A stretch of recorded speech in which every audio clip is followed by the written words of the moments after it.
कि गंगा जी नहाइबो मैया जलवाले आइबो। एक बार उठाई दोनों हाथ एकदम सीधा सीधा।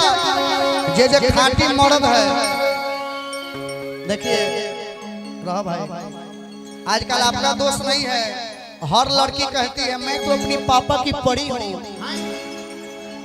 तेरे पगली तू अपने पापा के परी है तो हम लोग अपना पापा के पारा है। हमें कोई गलती ना नू। तो कौन कौन दुर्गा माता के ओरिजिनल लाल है जरा हाथ ऊपर। आज ये दुर्गा जी के सासू माता है हाथ नीचे कीजिए। आज ये दुर्गा जी के बेटी है हाथ ऊपर और ताली बजा के कि गंगा जी ना होइबो ए मैया जलवाले आइबो।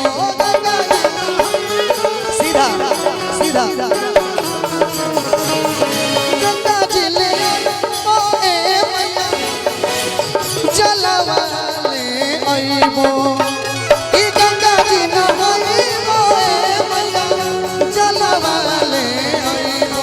आंगनाले पइबो ए मैया कलशा धरइबो।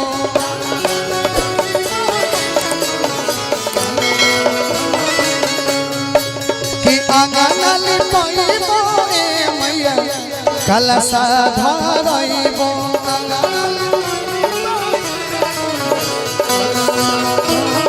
बोलिए दुर्गा मैया की, बोलिए सच्चे दरबार की।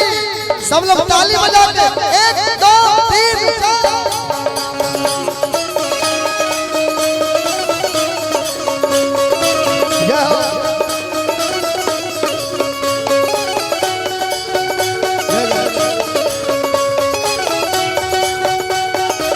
और कैसे आहिरू बुलाइबो ए मैया दूधवाले आइबो।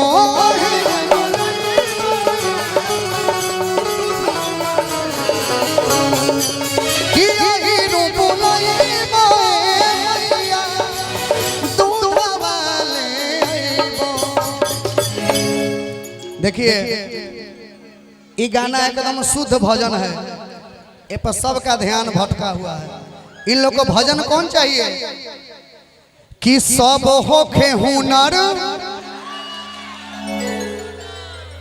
कि भोला पूजी राउर गोर चाही चंदा चकोर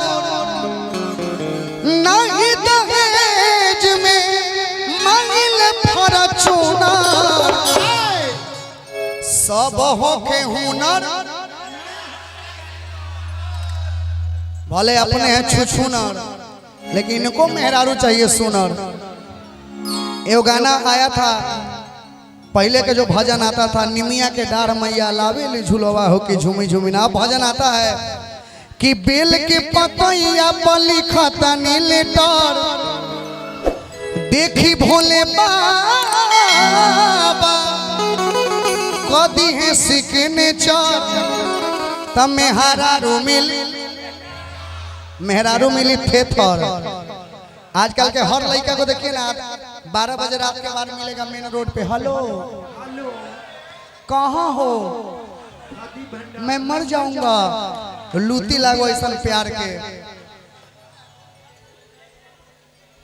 नून लागो तारा देहिए में घून लागो। बोलिए शंकर भगवान की। आइए को भजन का फरमाइश आया था। बोलिए सच्चे दरबार की। एगो बात है भगवान भोलेनाथ के लिए पसंद आई तो सब लोग ताली बजा दीजिएगा।